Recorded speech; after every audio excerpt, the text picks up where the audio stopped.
the debt to GDP is like skyrocketing, and it still works. It's fine. It's good to have lots of debt. I mean, the thing I am answering to that is like, look at the yen bill. Why does it have so many zeros? I mean, why is that? Don't the people realize? Why is that? I mean, ask people in Italy, the lira, or in Lebanon. Again, you have to really look at the currency at that point when it turns into a fiat money. The pound is the oldest state currency, so to speak. It has been in existence for many, many years and hundreds of years. However, it turned into a fiat currency only in the last couple of decades. So the dollar and the euro and the Swiss franc, and this makes the difference. And if you look throughout history, all fiat standards have failed. All of them. There's no exception. They have failed. Fiat money is basically has short-term effects which are positive to the economy, and the long-term side effects are worse. That's like you're having a nice booze and then you get a headache in the morning.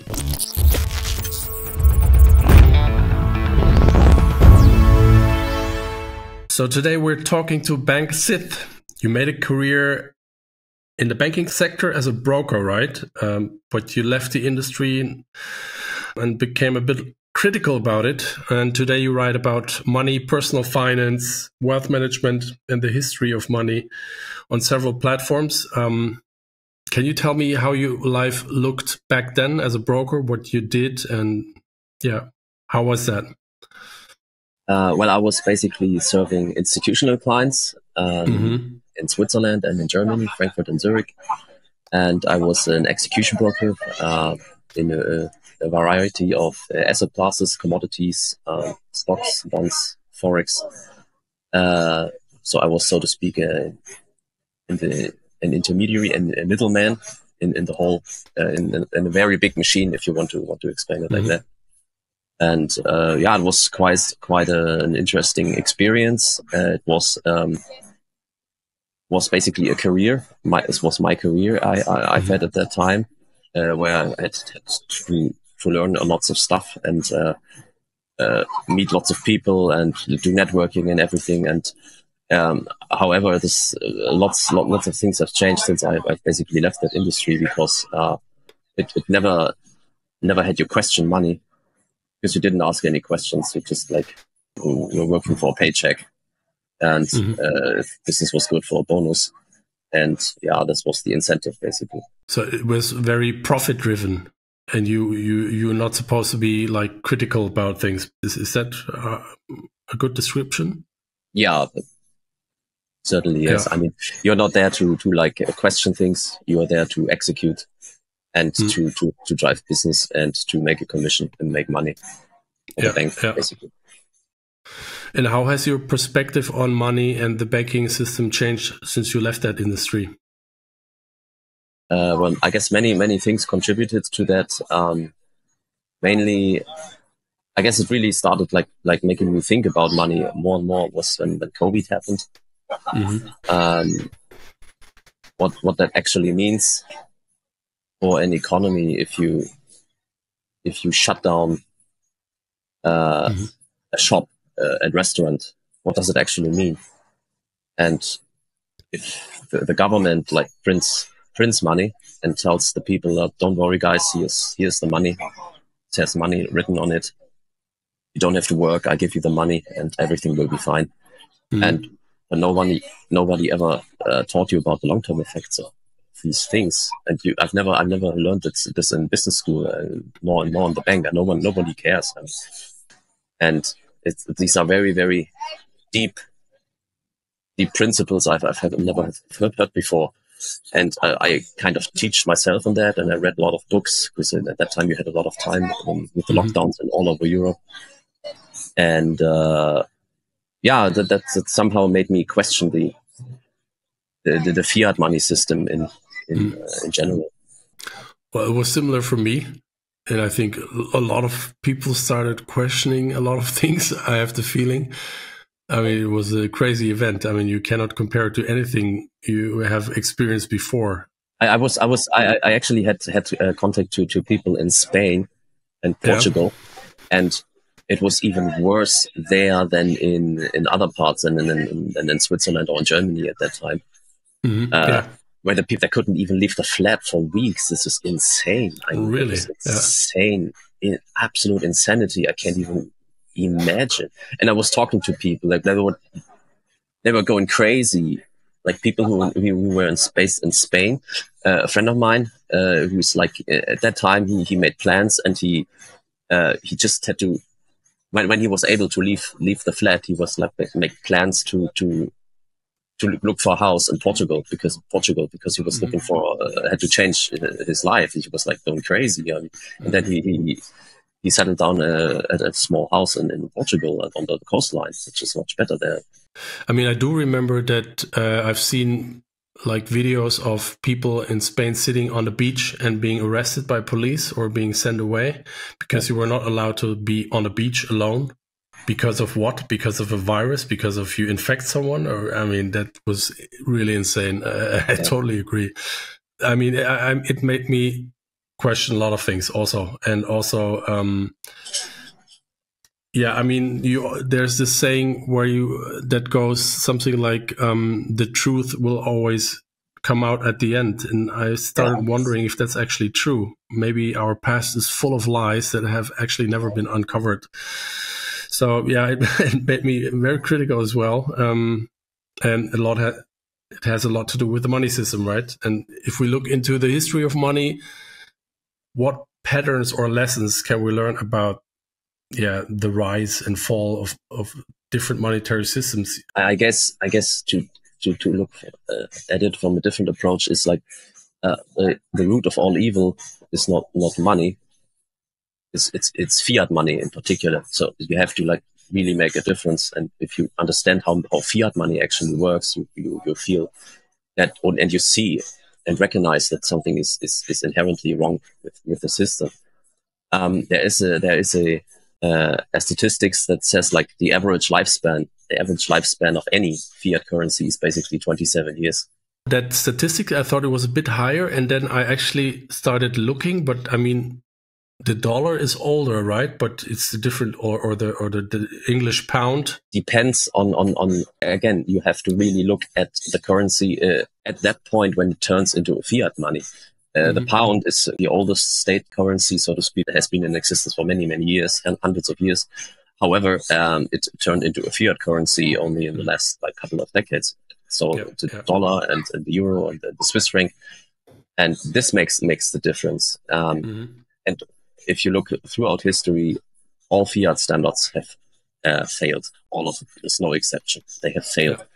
Yeah. And even what I've been hearing for the last couple of years, that many Keynesians or many people, and you have start discussions on why I am actually wrong, is they start to like argue with Japan. Oh, what's going with Japan? It's like a Western world country, or like high standards of living. And it works out fine. And we have like, I don't know, the debt to GDP is like skyrocketing, and it still works. It's fine. It's good to have lots of debt. I mean, the thing I am answering to that is like, look at the yen bill. Why does it have so many zeros? And why is that? Don't the people realize? Why is that? I mean, ask people in Italy, the lira, or in Lebanon, why is that? And they couldn't answer that. And now look at the long-term problems that Japan is facing. Again, I guess fiat money is the root of all evil. It's the fiat part that some centralized party can manipulate the money supply without consent from any parliament. This is not democratic. This is not transparent, and this is what has failed throughout history in all of time. So the governments, they need money for all kinds of stuff, for wars, for the political agenda, and the thing that they don't have to ask permission for is like printing. You have a money printer and you can just print money. And this is evil. Yeah. I mean, now I'm thinking of it, the problem always existed. A money system that can be inflated by some sort of central entity.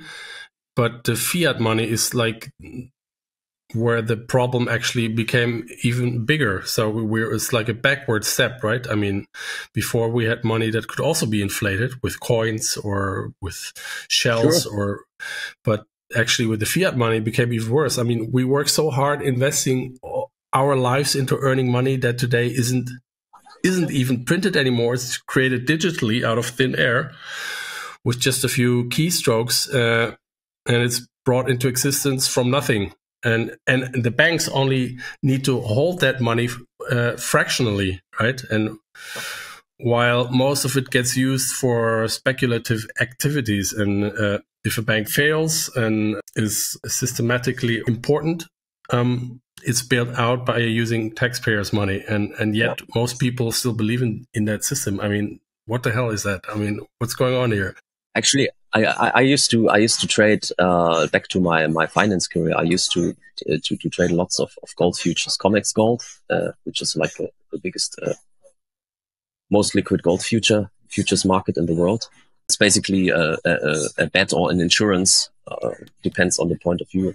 Insurance, when you have, for example, you have a big inventory, you are a central bank, you have like lots of gold, tons of gold, hundreds of tons of gold. And you can like use hedges, or you are a commodity fund. You're speculating on gold, on the gold price. Mm-hmm. You don't own any gold, but you can have exposure really easily with futures.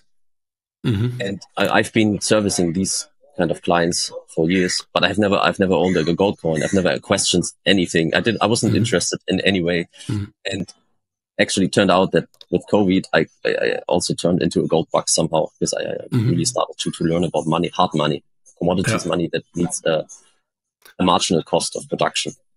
And but this physical, is physical gold. Owning the gold in your hand, then you own gold. Everything securitized is an IOU. You don't own the gold. It's not a BR asset. I just wanted to know if you know how much paper gold there is in comparison to physical gold. Maybe you have. I don't have the numbers in my head, but it's like a multiple of the actual spot supply. Yes. Yeah. And to come back to your remarks on money, that it's has always been inflated in some way or another. Yes, of course. When you discover a new gold mine or like seashells or whatever, of course you can inflate it, but to what degree and at what cost? I mean, it's still cost involved and energy. But the fiat money, I mean, the energy has been a money printer that, like, it doesn't make a difference if it prints one piece of paper or 1,000 pieces of paper. There's no difference for the machine. And now, even today, it's exponentially easier for central banks to inflate the money supply with just a push of a button. Because it's just a ledger entry on some centralized database. Yeah. And this is what makes me think about money in general. And holding a gold coin in your hand makes you think about it, how it works and how it used to work in the past and why it did work not that bad in the past. I mean, the thing why don't we have a gold standard anymore? See, it didn't work. Well, actually, it did work. It was not optimal. It was not the most efficient system, but it was robust. And what like made it destroy it was the government. It was nation state wars. Basically, always destroy hard money, because you cannot have war under hard money, or not that easily. Of course, you can have war, not in that scale. Not nation state wars where millions of people died like throughout history. World War I, World War II. Now with Ukraine, Israel, everything is like you cannot escalate it as much if you cannot print money out of thin air and don't have the whole population behind you. So do you see a difference between Bitcoin and gold, or are you more a gold or a Bitcoin bug? Well, actually, I guess I do understand all the characteristics of both systems, and they have many things in common. But now with the internet, I think that Bitcoin is superior to gold when you look at it from a commodity money perspective, because you can like carrying it over some border, remembering a 12-word seed in your head is like a lot easier than carrying 10 gold coins in your pocket, where you have to talk to or to answer questions to come to the customs office at the airport. And with Bitcoin, you don't have to do that. Yeah, absolutely. I mean, I like precious metals. I like having things in my hand. I like silver. I think probably from the looks, I even like silver more. But there are like theories that like precious metals always lead to fiat, because you cannot transport it as well. You cannot divided as well. So then from precious metals, you go into fiat money, which is easier, which is a promise initially, and then at some point it's decoupled. Yeah. But yeah, Bitcoin is superior in that sense. I agree. It's not that beautiful though. It's not that shiny. Yeah, I mean, what would happen if money does not inflate? Like if we get to a Bitcoin standard, what do you think? How would the world look like? Actually, what I have been learning through all the years from Keynesian people, so basically these group of people who are in favor of fiat money, is that deflation is the worst thing that can ever happen. Of course, deflation is not. It's also like not the optimal case, but we have been decades on fiat money, and deflationary periods are. I mean, I think if you take into account the downside of fiat money, on inflationary fiat money in the long term, the side effects are way worse than deflation, in my opinion. And we have had the gold standard for like many decades. The United States had a gold standard before the Federal Reserve, and there was price stability for decades. For decades they had price stability. Germany had a gold standard, and they did all their inventions and all their thinking, all their the stuff that made Germany a big nation like 100 years ago, when there was, before the World Wars, when there was so many inventions made in Germany. All of these things happen under gold standard. Like today, you have economic output, and if you compare the money supply, like the money supply went up several times compared to the economic output of any country, and this is why you have massive inflation. And you didn't have that. You didn't have that 100 years ago. And why is a deflationary system not good? If you look at the Great Depression in the 1920s, I guess it was 1930 something, there was a big deflationary period. But in my opinion, what actually triggered that process were many different things that are not tied to deflationary money. I think the reasons for that development were much different and very complex. Fiat money is basically has short-term effects which are positive to the economy. If you have it right away, it's like you immediately feel the effects on the economy if you like incentivize some stuff in some way because you're at the central bank. The medium term and the long term side effects are worse. That's like you're having a nice boost and then you get a headache in the morning. This is basically fiat.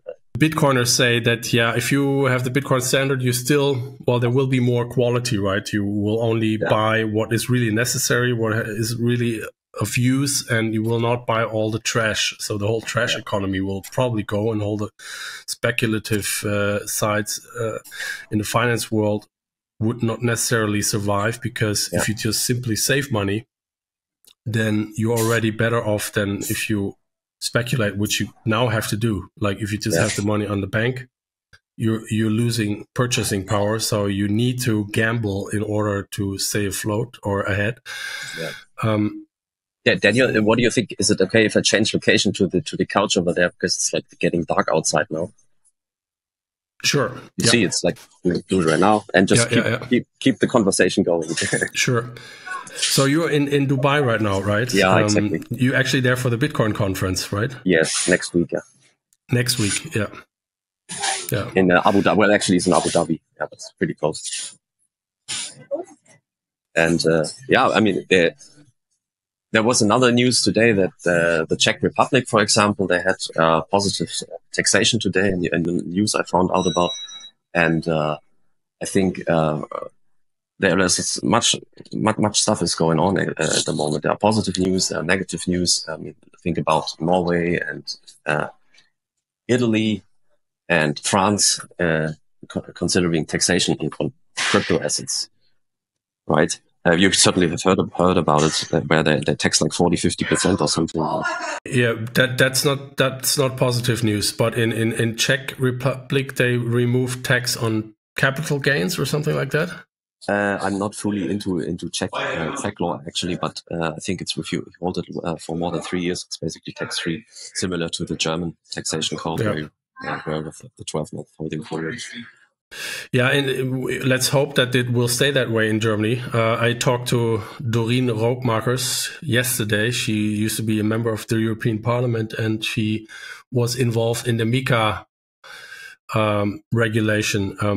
And yeah, let's hope that it will become better and more open, and it's not going to shy away all the investors and entrepreneurs. What do you think about CBDCs? What are the dangers of CBDCs, and are there positive sides to it? What's your opinion on that? CBDC. So basically, it's convenient, and it's the best money you can ever dream of. This is what the central bank says, and the European the ECB has been doing this for years now. I mean, if you look at China, you see how CBDCs are applied in the real world for years now, and they are for that one positive thing called convenience. I have like 10 downside cases.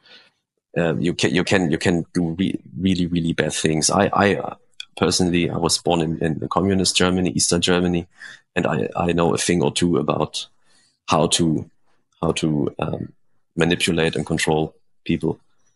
And if you look what happened with COVID and stuff, how you basically control people.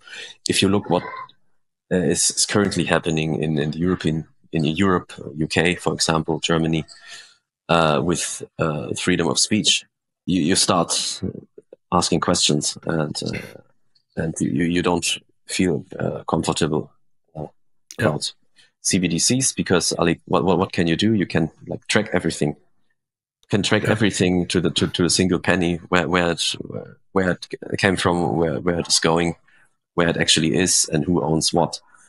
It's like a big land register for real estate, and the government likes it that way. They love a land register for real estate, because this is something they have absolute control over, where they can raise taxes, and can, if they are in need of money, they first look at real estate. And now with CBDC, it's exponentially worse, because you have absolute control over the people's money. There is no in that regard. I have to be in favor of the private banks, because they are somehow at least a safety net between central bank government money and my bank account. If there is still, at least there's a private bank merchant who is in charge of my money, more or less, and who is of course highly regulated, but who also has interest of profit making, and which is okay. But with the CBDC, and all of these things are basically gone. There are already big concerns in the German banking industry with the Sparkassen and Volksbanken, and especially the smaller institutions. They ask what is going to happen with our business model when the bank accounts disappear. I mean, this is not on the agenda, but I mean, actually, a retail CBDC is 100% controlled by a central bank, or not anymore by a private bank. And how do you actually make money as a bank when you cannot lend deposits anymore, for example? Other use case, of course, is a wholesale CBDC, which does not affect the individual at that extent. So basically, wholesale CBDC works in between the interbanking market, where you can settle stuff more quickly and more efficient, which is true in some way. However, so that's like two circulations of money, two kind of money systems, one between banks and one between retail and more or less, banks. More or less, but still they have been making case studies on how this can really work out in the real world. No one knows, because it's never been done before. And if there's something goes wrong, I mean, it's just the money, right? If they would say, "Oh, we made a mistake," no, it's like it's an experiment, right? And they do it with the money, and this is what is really concerning. I mean, a social credit system. I guess we've spoken about that. Within China, it's like really bad if you if you don't behave or don't stick to some kind of agenda or have a different opinion. You cannot like book flights anymore, or you can't leave the city or whatever. I mean, in that regard, look at COVID. What the government can do with the CBDC when you have lockdowns, you can they can force you to stay inside your flat or inside your city. You can only like use your card within a certain range, the supermarket next door, and beside that you cannot. It's like worthless. You cannot do anything with it, and you can, like, with tracking and everything, you're basically locked without. You don't need the walls anymore, but you are locked inside the CBDC system. And what is the concerning part about it? No, they are not. They don't talk about that. I'm talking about the central banks who like promoting these systems. They kind of promote the convenience, and then lots of promises. The promises are it's going to be transparent, and it's going to be safe, and it's going to be your money. They say this all the time, but it's a black box. It's not open source, and they cannot verify. You have to trust. And this is what Bitcoin can actually solve. Zero control. It's a control. Well, for the user, it's a complete control system. It sounds horrible, but it's also failing. And I always thought, why do these people? Where do these people get those ideas from? Because they also have families. They also have friends. Do they want the people they love and care about actually live in a system like that, or they're just so much into power and control that they cannot do differently? In that respect, I have something comes to mind. If you go back in time, like 2-3 years ago, there have been announcements on WEF, the World Economic Forum, and other conferences and summits. Hope the background noise is not that loud. About CBDC, and they were telling everyone in the room what is going to come, like tracking. Mm-hmm. What are they eating? Where are they traveling? And we are not talking about China. We are talking about the web. Look at the videos. They said it several times. And now the last 1 year since all of this has gone, they don't like do this in that way anymore. True, but actually they said it themselves. They said what you just have to listen to it and Google it and watch it and make you come to your own conclusions. What that actually implies, and it is a black box. It's not open source. Mm.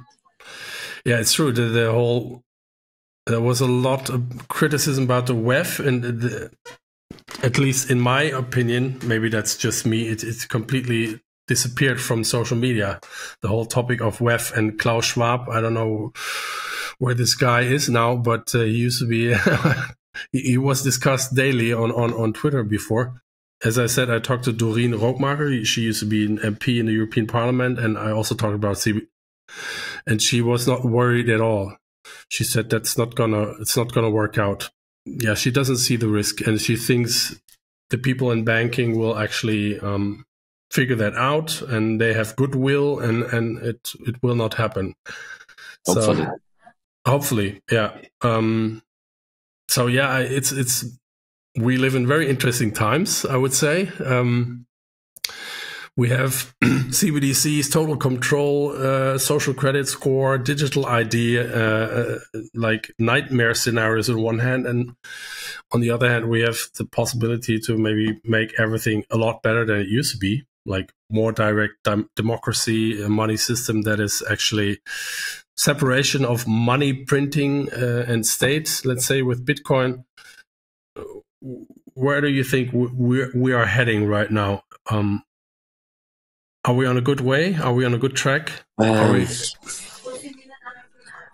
would say, like, you have to be thankful that there are ways out of it, but out of this doomsday nightmare scenario that we were just talking about.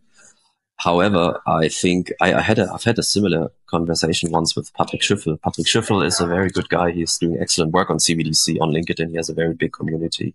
He's a professor at the University of Freiburg, and Google him up.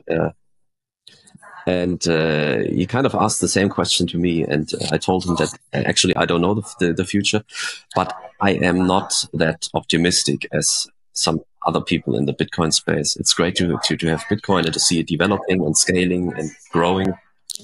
But on the other hand, I know that the nation state is a big monster, and you don't know what is going to happen, and we don't know that. And I'm not that optimistic, but on the other hand, I try to think about it as maybe as a broker, where you kind of have a way to hedge. You have some exposure and you hedge for another scenario, right?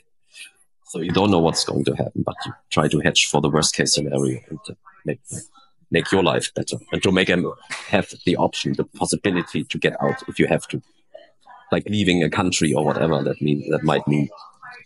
Yeah.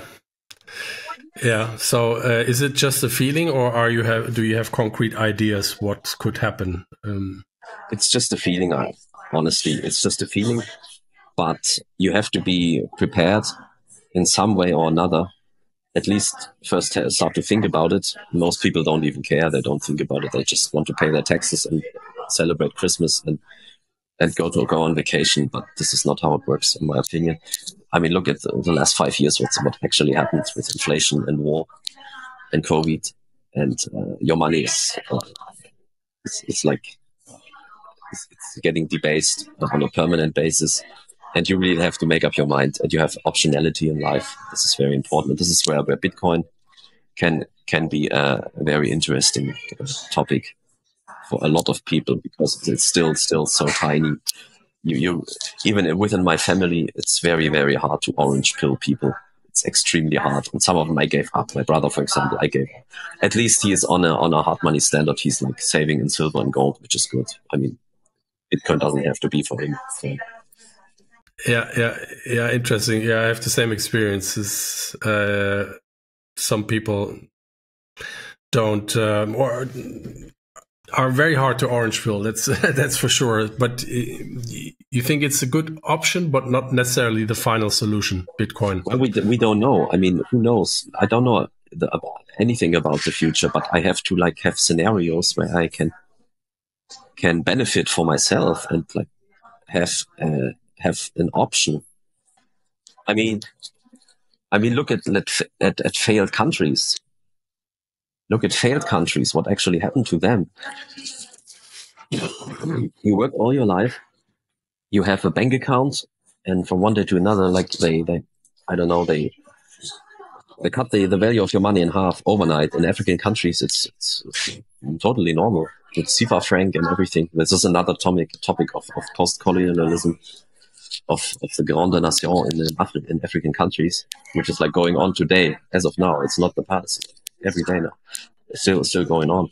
And failed countries, or Lebanon, you know more about Lebanon than I do.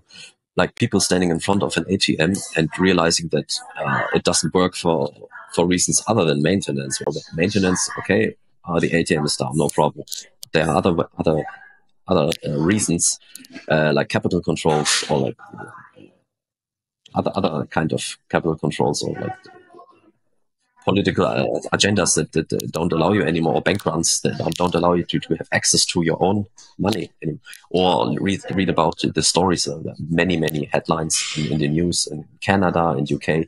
People want to just withdraw £20,000 or 10,000 Canadian dollars for a car, and they don't get their money. They have to answer lots of questions. What is this money for? This is my money. I work for it. Give me my money. And the people stay in the branch until they have their money. And sometimes you have to tell them you have to come back tomorrow. We don't have the money. It's like crazy. And isn't that everywhere, that once you are transferring a certain sum, you have to answer all kinds of questions? I mean, it's getting worse and worse. And the question is, why is that? Why are you doing this? In the GDR, the former communist Eastern Germany, you were dreaming about freedom, being able to travel wherever you want, to You choose your profession and choose your own life. And now look at the money. I mean, it's exactly the same thing from Eastern Germany, like 40 years ago with the money. The money is like, it's, I don't know, I don't know. It's well, it's the system is failing, and probably they know that, and it's gonna crash at some point, and then somehow they want to try to still keep control. And I think even where we live in Germany, the signs are very alarming. But as you said, also, if you look at other countries, it could become much worse, right? And you also said the state is I don't know how you said it, but it's a very big machine. Big machine. I had that same idea with Iran, right? We had this revolution, and all the people standing up and risking their lives after 40 years of oppression, and then actually still failed, and the government is still in control. So it's apparently indeed not that easy to topple a criminal regime. So let's hope we go towards a brighter future. You said that you try to orange pill people in your private life. At the end of the podcast, I usually ask my guests to share what they think is most important for newcomers to understand about Bitcoin in 30 seconds, keeping in mind that the short attention span on social media is like 30 seconds. So if you had 30 seconds to orange pill a newcomer, what would you say?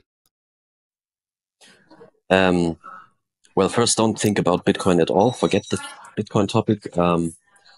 You can look up the 3 functions of money. Which are they? I mean, you can look it up on Wikipedia. It's unit of account, medium of exchange, and store of value. What was the last one? Store of value, right? Are you kidding me?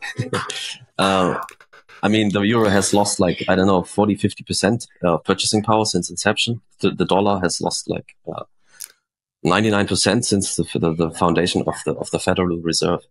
And I think it's a good approach just to think about that, to make you think about it and ask questions, and then